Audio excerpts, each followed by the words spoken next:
Começar com a leitura então do conto La Loba, que é o primeiro conto do livro, e depois então da leitura eu faço uma breve interpretação.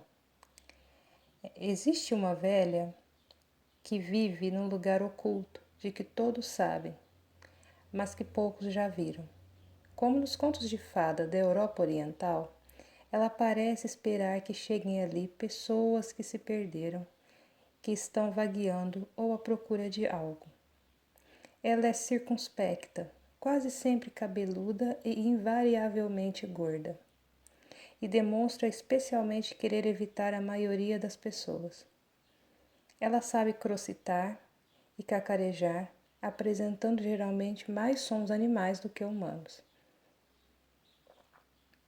Dizem que ela vive entre os declives de granito decomposto no território dos índios Tarahumara. Dizem que está enterrada na periferia de Phoenix, perto de um poço. Dizem que foi vista viajando para o sul, para o Monte Alban, num carro incendiado com a janela traseira arrancada. Dizem que fica parada na estrada perto de El Paso, que pega carona aleatoriamente com caminhoneiros até Morelia, México. Ou que foi vista indo para a feira acima de Oaxaca, com galhos de lenha de estranhos formatos nas costas. Ela é conhecida por muitos nomes: La Huesera, a mulher dos ossos, La Trapera, a trapeira, e La Loba, a mulher lobo. O único trabalho de La Loba é o de recolher ossos. Sabe-se que ela recolhe e conserva especialmente o que corre risco de se perder para o mundo. Sua caverna é cheia de ossos de todos os tipos de criaturas do deserto: o veado, a cascavel, o corvo. Dizem, porém, que sua especialidade reside nos lobos. Ela arrasta sorrateira esquadrinha as montanhas e os arroios, leitos secos de rios, à procura de ossos de lobos.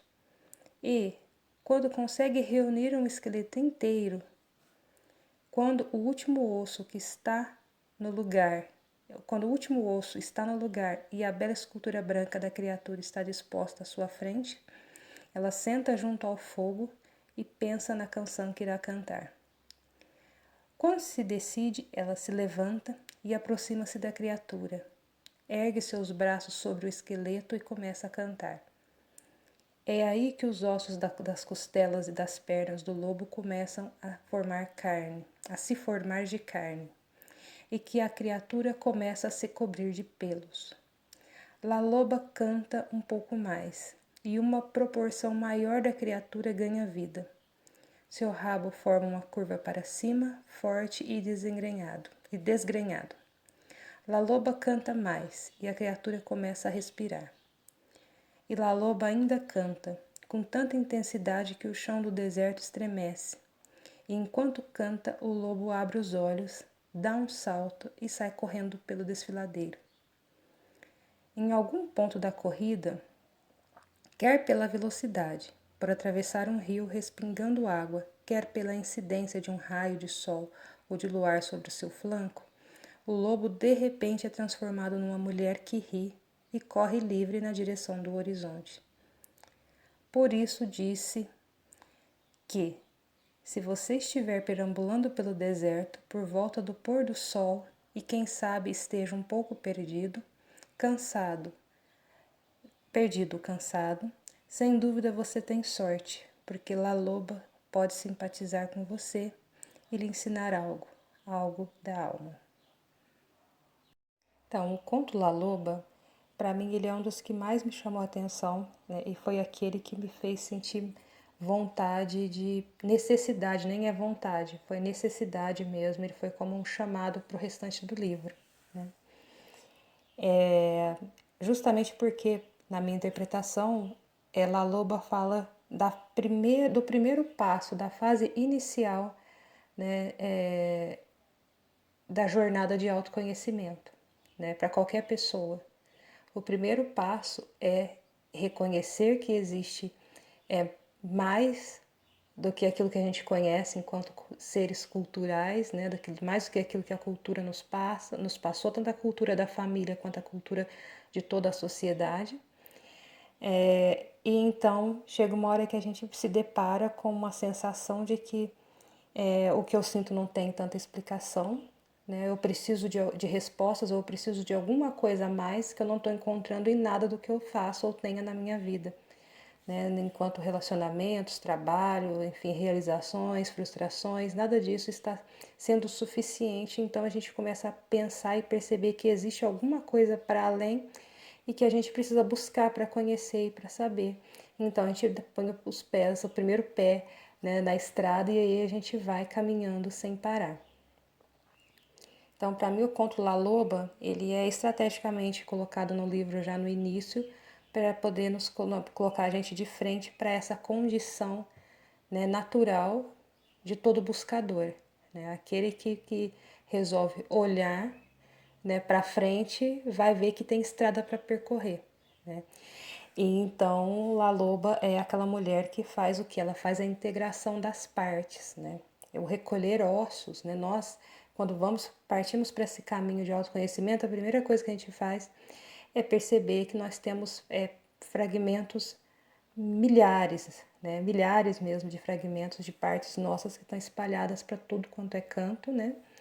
Isso é uma alusão, obviamente, mas, né, tem pedaços espalhados para todo quanto é canto, e a gente então tem a missão de começar a recolher esses ossos, né, essas partes, esses fragmentos nossos. Então, esse recolher partes, ossos, fragmentos, na verdade, é a gente reconhecendo em cada osso que a gente vai achando pelo caminho, que a gente vai desenterrando, e significa o quê? A gente está olhando para questões nossas, estamos pela primeira vez na vida talvez encarando que exista ali questões enterradas na gente que a gente precisa desenterrar para poder compor o esqueleto, né? A gente precisa trazer à tona, trazer para a consciência os conteúdos que a gente estava evitando de olhar, evitando de lidar, para a gente poder então conscientizar e ressignificar, elaborar, ressignificar, então e compor, né? Esse juntar os ossos e formar o esqueleto, né? Significa justamente isso, a gente ir compondo as partes da nossa própria história, a gente saber que tudo que aconteceu com a gente aconteceu, né? O que já aconteceu, não tem como voltar atrás e desfazer, né? Tanto o que a gente sofreu foi vítima, tanto quanto aquilo que a gente, quando nós vitimamos alguém, né? Não tem como a gente voltar no tempo e desfazer e apagar essas coisas. O que a gente pode fazer? Tudo isso faz parte da nossa história, né? Isso são partes nossas que estão perdidas por aí, porque a gente sente medo, vergonha, a gente não sabe como lidar. Então o que a gente faz? A gente reprime aquilo, a gente vai deixando aquilo ali depositado num canto da mente, da gente, né? Na nossa mente, e para poder lidar depois, ou para nunca mais olhar para aquilo. Então, desenterrar os ossos também faz uma alusão a isso, né? Remete a você ir lá e tirar desenterrar esses aspectos, então essas questões, para poder vir olhar para elas, então, e vir montar o esqueleto que na verdade alude ao nosso próprio ego, à nossa própria constituição, à nossa história, principalmente a nossa história. A gente vem, junta as partes, entende que cada acontecimento, que cada questão, cada fato fez com que nós nos tornássemos as pessoas que somos hoje. Então, ao invés de tentar evitar, a gente traz para a mesa, senta com a questão e elabora. Então, a gente vai juntar o esqueleto inteiro, né, para poder compor as nossas próprias partes. Então, esse conto para mim é muito interessante nesse sentido, porque ele fala justamente disso, de vir e juntar, né? Vir e agregar para nós, trazer, sabe, assim, fazer uma linha cronológica perfeita da nossa história, com tudo que tem acontecido nela de bom ou de ruim, e entender que aquilo ali sou eu, aquilo ali faz parte da minha vida, né? Isso daqui é a história da minha vida. E então, quando ela junta, ela compõe o esqueleto inteiro do lobo, o que ela faz? Né? Então ela canta, e quando ela canta, a carne começa a juntar nos ossos, aquele lobo vai se recompondo, né? Também, partindo agora aqui mais para o lado dinâmica do livro, né? Ou dos ensinamentos do livro, quando ela fala da volta dos instintos, né? Desse primeiro contato que se tem com a nossa natureza selvagem, ou com a mulher selvagem, ou a mulher natural, original, e então dos nossos sentimentos inatos, as questões inatas que compõem o feminino, né? Então você vai entrar em contato com essa sua natureza selvagem, esse é o primeiro contato, na verdade, né? Esse é o primeiro, assim, quando você começa a ler, você percebe que de fato você deixou muita coisa para trás, você reprimiu muita coisa, você colocou muita coisa para debaixo do tapete, né? Então você percebe que, peraí, né, eu preciso sair à busca dos ossos, né? Eu preciso sair em busca desses pedaços enterrados de ossos, esses fragmentos de mim, desenterrá-los, colocar num saco e ir carregando, por mais pesados que sejam.